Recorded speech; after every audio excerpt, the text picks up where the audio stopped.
Uh, my most sincere apologies. I'm not going to work with the PowerPoint presentation, and therefore you'll have to bear with me just the audio part of it. हाँ? हाँ तो हम आगे तो हम नहीं अभी पढ़ना पड़ेगा ये भी देखेंगे ना बीच-बीच. There was something at home which kind of took away a lot of my time, so therefore it was one of the things that I could not concentrate as much as I would have liked to, but then I didn't want to miss this opportunity to talk to all of you. So thanks for being here. Thank you, Manoj, for the opportunity. And when I was told that I should share my experience with you, I was told that the basic focus of this initiative is communication in the light of reducing stress in graduate students. So I kind of focused on that, but yeah, classroom instruction, one is a different story. I mean, it's related, but still different. So I'll basically focus on graduate students, and you've already seen the graduate student situation in the last skit. So that's the reality.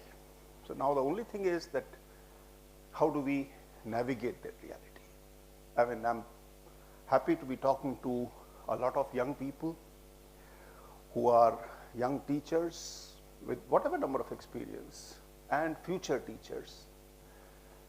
And hopefully the kind of discussion that we have will give you some perspective on what the title, what I think the title that I gave, Manoj, I don't remember exactly, but it is the framework of communication. So, I mean, at the end of it, the reality of communication, that's classrooms, PowerPoint, and so on and so forth, that comes from a thought process that, okay, what do we understand of communication and my position in that? Now, that position business is very important to me in the sense that when we are communicating, I'm the communicator, I'm trying to communicate to you.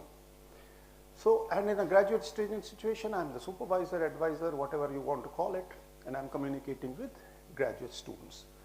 So, as a communicator, I have to be very clear and conscious of my position in that role. And surely that communication is not on equal terms. So you are in a position of power. So you are communicating with somebody from the position of power. And that does not have to be spelled out.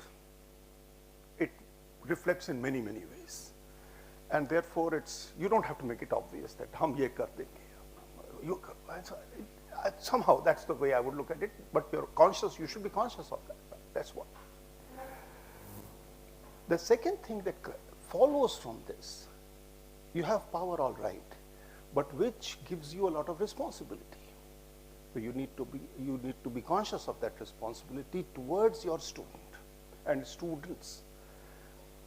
What that responsibility is and so on and so forth, yes, there is discussion, how you would look at it, what you can make of it, and so on and so forth. For example, one of your responsibility is to see that that student graduates in a reasonable amount of time. So you cannot, see, that's where it's a very, very thin line, one way or another. So if you push one side, the other side, so it's like managing all these roles, and we are very good at it. We have all different roles. We have fathers, grandfathers. I'm a grandfather. A lot of you will probably not be grandfathers or fathers or children, and so on. So we manage all those roles. So this is just one part of it, right?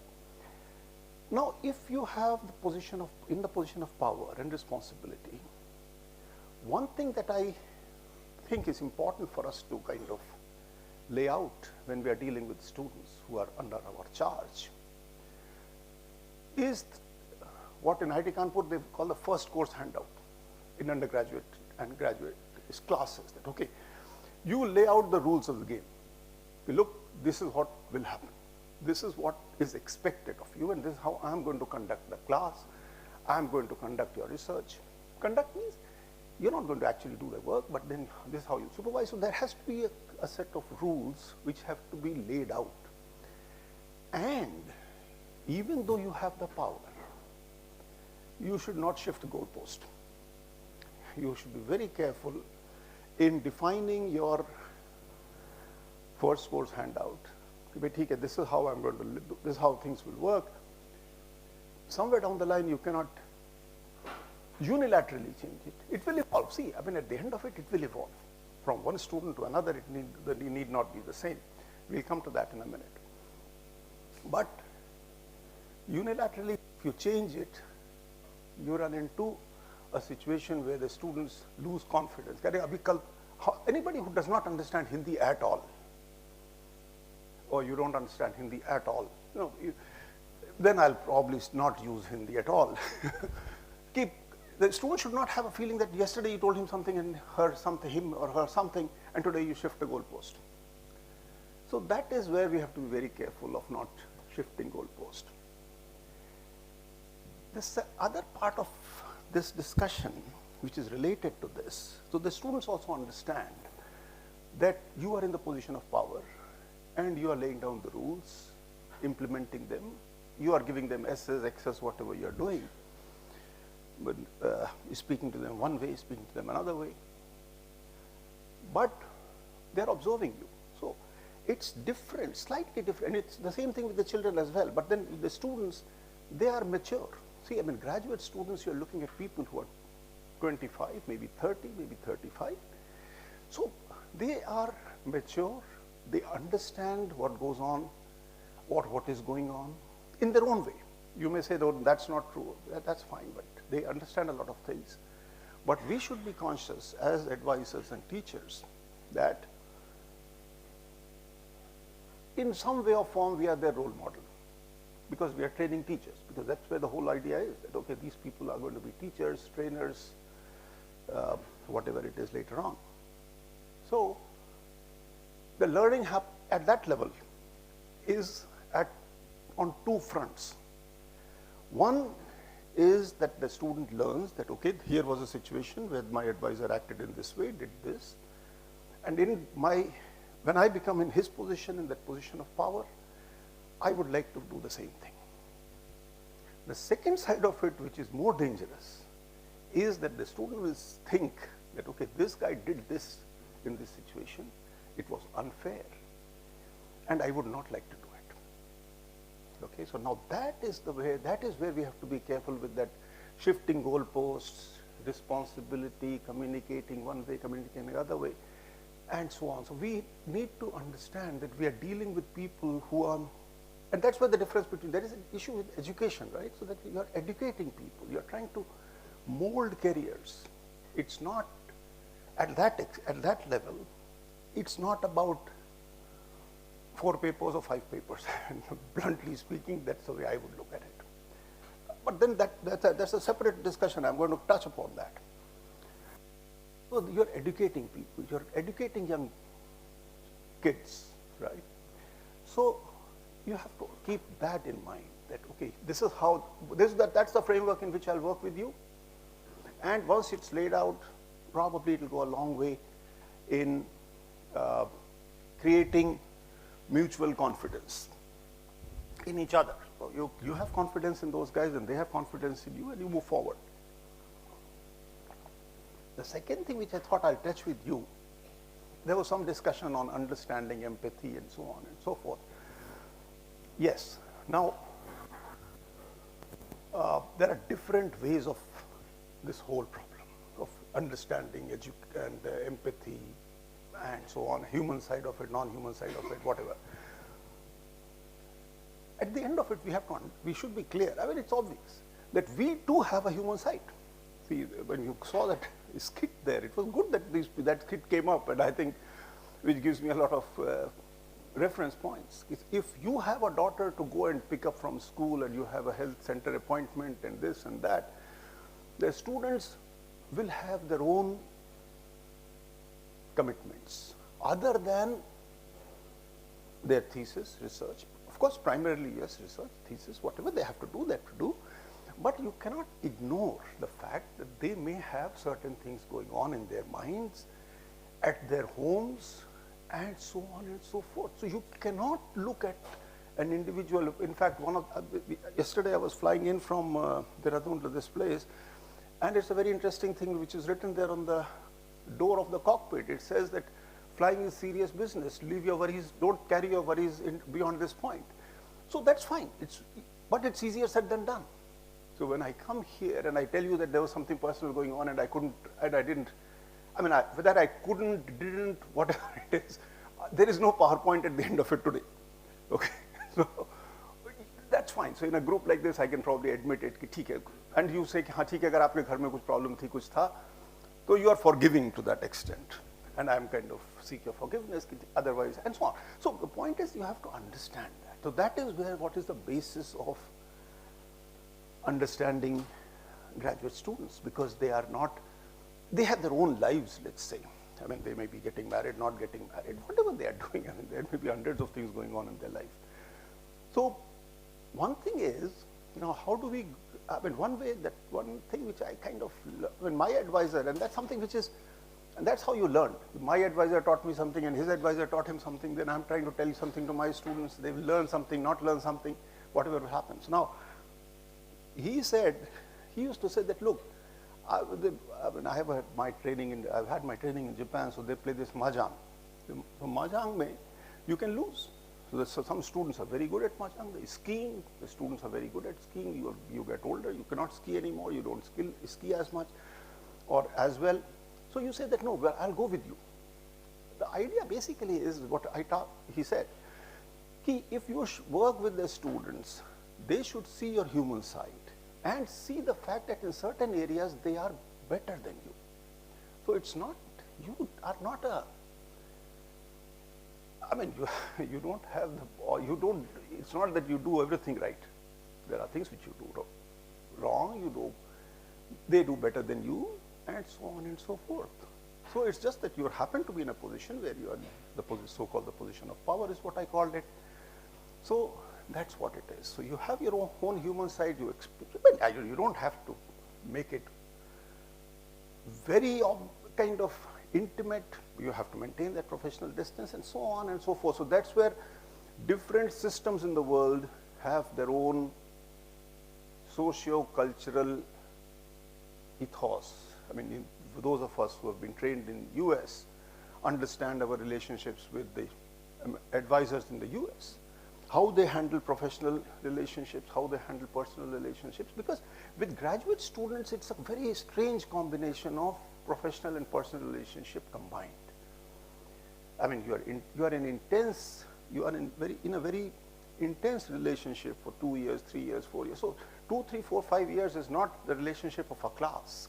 It's just one class you do. That guy says, I don't like this guy, but I'll have to live with it. So just live with it. You give him a C, he's happy with the C. He says, I'm not going to see you anymore. With a graduate student, that guy is stuck with you and you're stuck with him or her. So that's where you have to see, we are a team. Now this team business becomes a very interesting concept, because can somebody tell me where I'm going with this team idea?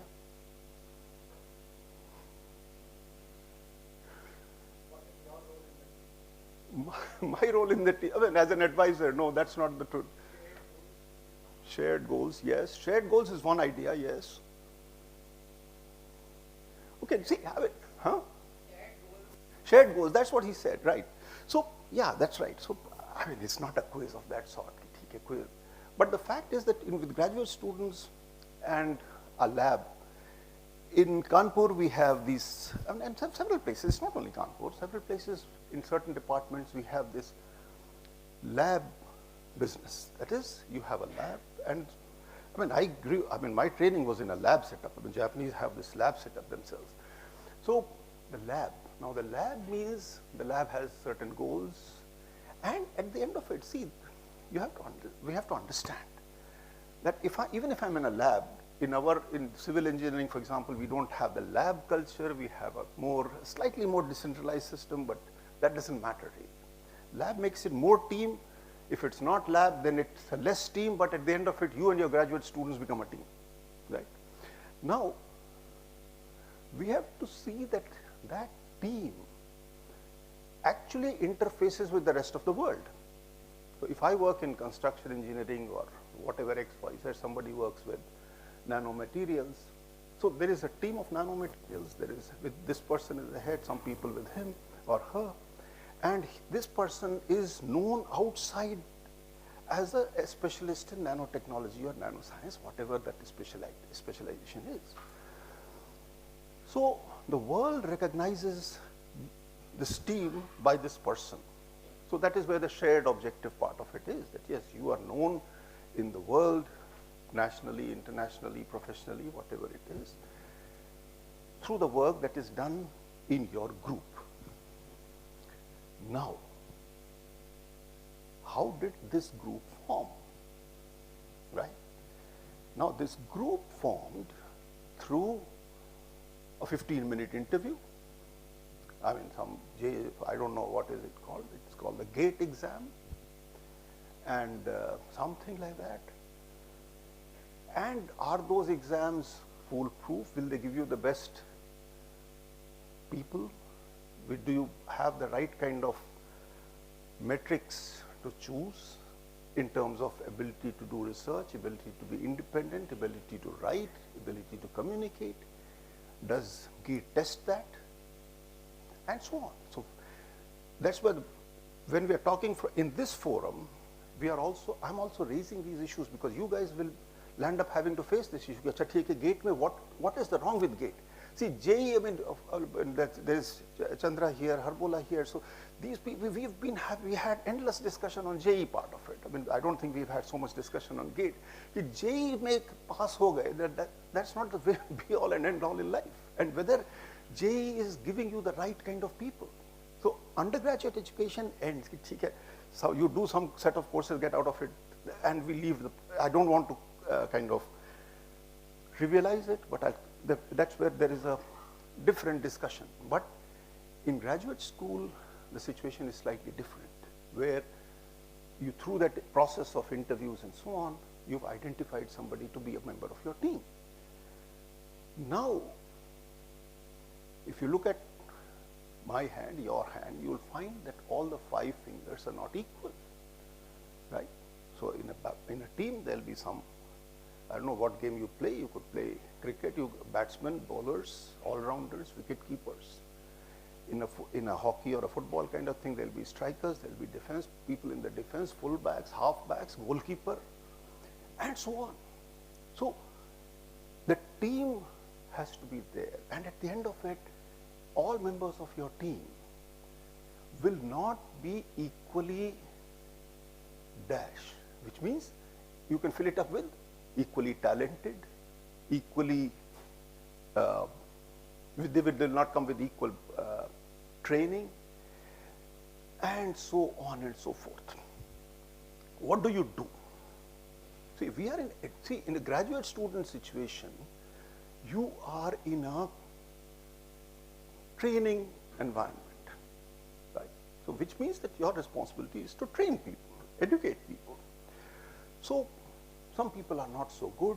Now, again, you look at the hand and say, some of them are very good, some of them are absolutely useless, for example.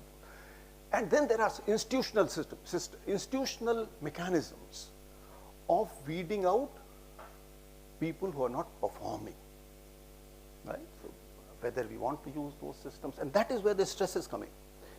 Performance is being measured in a certain parameter. A team was chosen, and that batsman is not scoring. What do? You can say, yes, in a very, for want of better words, I'll say very capitalist thought. You can say, yes, we'll just kind of get rid of them, fire them. But firing an employee is dismissing a student the same thing as firing an employee? I'm not sure. I'm not sure at all. Then the institutes create their own. See, we have this. We are all educated people. We understand that this problem is happening. So what do? We create an exit option. We take somebody for a PhD that we find that this guy is not doing well, what X, Y, Z. But I'll recognize the fact that you've done certain things and we'll give you an MTech or whatever it is. And so those are the kind of things that those are the games we play, right? Now, there are two things which I have noted down here which I must share with you. आप note किया तो share तो करेंगे. One thing is that in our engineering parlance, we have two ideas. One is stress and the other is strain. You apply a certain amount of stress, certain amount of strain will follow in order to induce certain amount of strain, so you have to apply a certain amount of stress. The problem is that there is a modulus of elasticity E sitting there, and that is high. It is completely material specific. You apply the same amount of stress on steel, it will deform certain way, concrete certain other way, some plastic another way, and so on. Now, each human being, each of us has our own way of handling stresses and strains. So you can, as a graduate, as a supervisor or in that role, you can say that, look, there are 5 people in the team. With everybody I talk like this. With everybody I do this. You can see, that's where there's no right or wrong. There's no hard lines. That it's all a very fuzzy domain that we are talking about. So, but there will always be a situation that those 5 people, 10 people, whatever that your team is, they will take your, whatever you tell them, communication, differently and feel stressed differently to different extents. So we have to be careful. See, you cannot have this general principle that this is the way I work. I mean, if that's the way I look at it. The second thing which I've noted down is like, if you are in a large family, I mean, how do we work? We just don't, I mean, it's not a fair practice. That's where ethics will come in, a lot of discussion of fairness, unfairness will come in. But okay, there are 5 people contributing to something and they're not contributing equally, but they have a certain amount of need. And it's the family's responsibility to support them. So, I mean, those of you who are into this, I don't know what I remember from my philosophy classes. Some of these people, I did 2 classes in philosophy, and what they told us is that there was socialism and communism. I don't remember. So one of these days I'll probably sit through another class and understand socialism once again. That as a society we want to create a society which is classless and so on. So we have to carry everybody together. See, that the whole idea is that. So whether the person is good, bad, whatever, you have to carry those people with you. In defense, what I'm told is it's absolutely imperative that you carry your wounded soldier with you. I mean, it's not on. You can't just leave that guy to die and you go away, because in the face of adversity. So that is the kind of responsibility that we have. That we have a team. The team has to support each other, yes, but as a leader of that team, it's equally your responsibility to make sure that all those people are adequately taken care of, whichever way it is. So you'll have to find, if this guy is, then you have to find out who's good at what. At the end of it, you've done some interview, you've done something, so you have to find out. This kind of problem this person cannot do, so let's try to work with another problem, and so on. So those are the kind of things which you'll have to do. Which brings me to the next point. This business of graduate school and graduate students is about research. Now, I mean, whatever little research I did or I did not do is a different story. But to me, research is a very tricky business. Because if the results are known, it is not research. And if the results are not known, then you are as much in the dark as the student. And there are many, many cases where you assign a problem, the results don't come. The results don't come in a direction which you wanted them or you had thought they will come, hypothesized, and so on. Then how do the results get recognition, right? So those are the kind of problems which are very, very genuine when you are dealing with graduate students.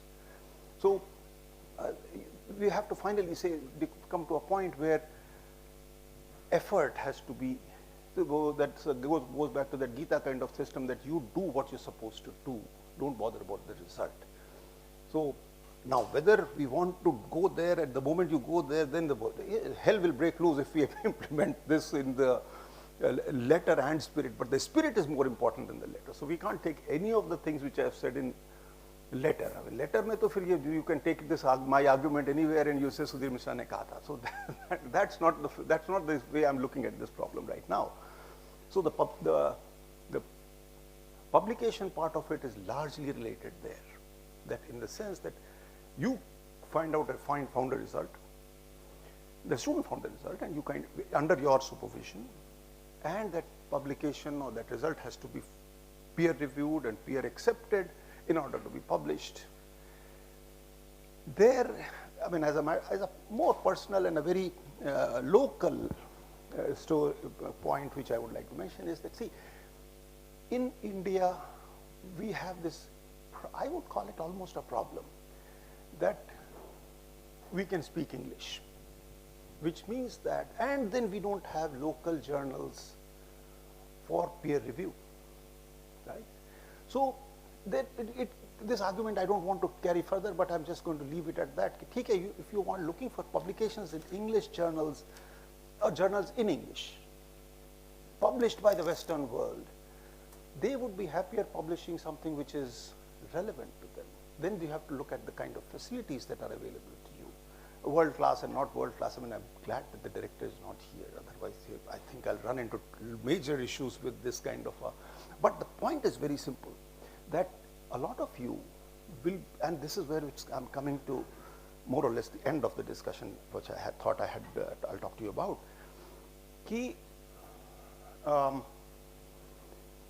A lot of you will become deans and directors in the future. So what happens in this situation is, the deans and directors, they have their own bosses, and they have their own, I don't want to call it an agenda or a manifesto, which are the two words that come to my mind, but let you understand what I'm saying. So they will, how does a director work? Mandate. Mandate is a third. See, English is not my mother tongue, so I'll kind of say forget it. Even if I didn't realize I would come up with a word, it's all right with me. So we help each other. So how does the institute become known? The director become known, director of the institute, says IIT Kanpur, so many publications, so many patents, this, that. So there are these so-called metrics. So now, how does that happen? The director tells means applies pressure. So there's some pressure. So that guy was there. He was also under some pressure, because that guy also has to get a promotion. So, and the pressure, those of you who are in engineering would understand, that has this nasty habit of getting transmitted. You apply pressure on me, I'll apply pressure on those on whom I can apply pressure. So poor graduate students land up at the bottom of the ladder. They cannot, I don't know where their pressure goes. So that has to kind of be absorbed internally. I don't know, people like Chandra will be able to tell me कि वो होता क्या, एक force लगा, फिर दूसरा force लगा, फिर finally गया कहाँ वो? वो कहीं absorb हो गया. See, that is what the internal stresses build up. So that is where you have to be careful, that as an institution, when you take faculty colleagues, again the same is, all this discussion will apply. The faculty colleagues are, what do you mean? How do you choose your faculty colleagues? A lot of your faculty colleagues here, you've been chosen based on a certain profile. You've done this work, 10 papers, 12 papers, whatever the next number of papers, the so-called quality of research, publication, and so on. But at the end of it, we must understand that all faculty members are not outstanding in all the metrics that we want. I mean, whether it is research, whether it is doing some work with the public institutions and so on, unless you say, no, public institutions is not my mandate, it's not part of your job, and so on. So be careful with that. And lastly, the thing was that communication is a two-way street. Be open to listening to the students, and that will help us create an environment of trust. And last, before I close, there was some other thing which I noted down. See, there was this Hindi poet called Kabir. I'm sure all these Hindi speakers would have known of that guy. So that guy wrote a couplet, which I think is a great couplet. I mean, very defines the role of a teacher, which says ki Guru Kumhar Shishya Kumbh hai, gadi gadi kaad hai khot, antar haath sahar de, bahar mare chot, bahar kare chot, or some such thing. Bahar mare chot. So some of these people, some of these Hindi speakers, they understand from this all these old things. What it means is that the analogy is that the teacher is like a potter and the student is like the pot. And if you see how the pot is made, is that you have to tap it to give shape from outside, but at the same time you have to support it from the inside, so that the shape, the right kind of shape comes out. So you have to figure out the clay, you have to figure out how to make that pot, a small pot, large pot, whatever you want to do. And that's how your role is, or our role is as teachers. So with this, I'm through with my discussion. When Manoj asked me what will be the topic of your talk, the only word that came to my mind was musings.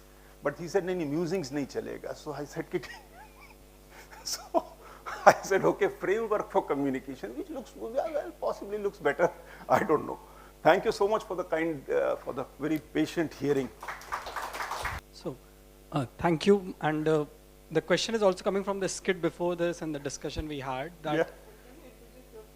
Sure. So, hello everyone. My name is Chirag Kothari. I am from the same group as his. I am from civil engineering and we work in the same area.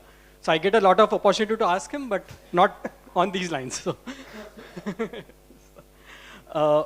So the question was coming from the fact that there are, when you talk about communication, right, there are two schools of thought. One which we discussed in the skit, that don't have any mask and openly express yourself, talk openly and so on. And then there is also a similar story where I hear people say that we should keep some professional boundaries. You don't want to get into some discussions which you should not do with students. And then there is always this dilemma that if you want to be very open, you have to be very open to also listening things which you don't want to listen sometimes. It might, I mean, when you're talking to students, they can go to their personal problems, family, and so many other things, right? So what's your view on that? I mean, what's the right line, or where do we stop? Or do we have some mask or no mask at all? I mean, it's just a dilemma. I'm not sure. I have no answer to that, obviously, because it is a case-to-case thing. Of course, you don't have, see, the students at the end of it need to be protected. The way I look at it, they need to be protected against your pressures, no matter what the source of your pressure is. You can't, I mean, at least you should not, or I should not take that pressure to my students. So that transmission should stop there. Now that does not mean that from them, there is a lack of performance, let's say, at times you might like to understand, what is the problem? Will a semester off help you? Right? So how do you figure out a semester off? So in fact, that is where it's a very kind of plus minus game. I mean, like, and larger institutions, see, smaller institutions with just smaller number of students, things were easier. You knew the students much better. But with larger groups, that doesn't work. So you have to be just careful and look at it, I mean, on a case-to-case basis. Please go ahead. I think the point he made earlier was that the relationship with a student is a long one. Not MTech, I'm talking about PhD student. It may go up to 5-6 years. And therefore, it develops like any other relationship. And when it is developing, you kind of feel your way through that relationship. Yes. What are the boundaries? They come up. The students also know, you also know with which person 5 fingers are not equal. He made a very good point. With some you can talk about things which are personal. They may be more mature. Others may not be so. So let it evolve. The only thing is you have to approach it with a very open mind. I think that is the only point he was making. Fine. But you cannot make a general rule. Reasonably, very well put, yes. Yeah, I'll go with that. Right. So thanks for taking us through the whole journey which we started in your talk and finished with. So while listening to you, I wrote few lines. Okay. That could be the dilemma of a teacher. Yep. So पढ़ूं या पढ़ाऊं, पढ़ूं या पढ़ाऊं. Correct. सोचता हूँ आजकल कि पढ़ूं या पढ़ाऊं, भोगता हूँ रात दिन सीखूं या सिखाऊं. वो कहता है ये करो, ये कहता है वो करो, दिल कहता है मत करो, दिमाग कहता है बस करो. ये दुविधा सुनूं या सुनाऊं, सोचता हूँ आजकल पढ़ूं या पढ़ाऊं. Yeah. See, yeah, that's right. Actually, see, with the research, see, I've already said research is a very tricky business. It has to be new findings, and so on, which means that you need to continue to learn from what the students find, and that has to be celebrated. That okay, whatever that small iota of knowledge. Tell my graduate PhD students that being a person who's more experienced and also kind of works as hard as probably you do, maybe harder, what you have to create for me is the context in which I can talk to you about the research part. So that is where your role comes in. That context can be created by you read much more, you read many more papers, you come up with a new result. So I think there are different ways of motivating them. That's true. Actually, see, for the younger colleagues, I must say that life will become progressively more difficult. It has already become very difficult. It will become progressively more difficult with the kind of proliferation of knowledge. So in the sense that publications will become more difficult, finding new things will become more difficult, writing about them is a big issue. Who will write, whether you should write, ChatGPT will write or some XYZ will write, and turn it in, then there will be another turn it in. See, this turn it in means there is this value part of it, right? So that has to be inculcated as well. So these are difficult questions, but we should be aware that this is what we are doing with our students. Okay?